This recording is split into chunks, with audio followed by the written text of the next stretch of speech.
Okay, testing.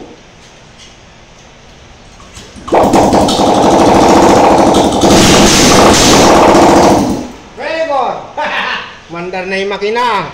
Panel na lang at saka mga ilaw. Oh. Yan ang itsura na ng unit natin. Wala na yung putik. Ito na lang, electrical na lang.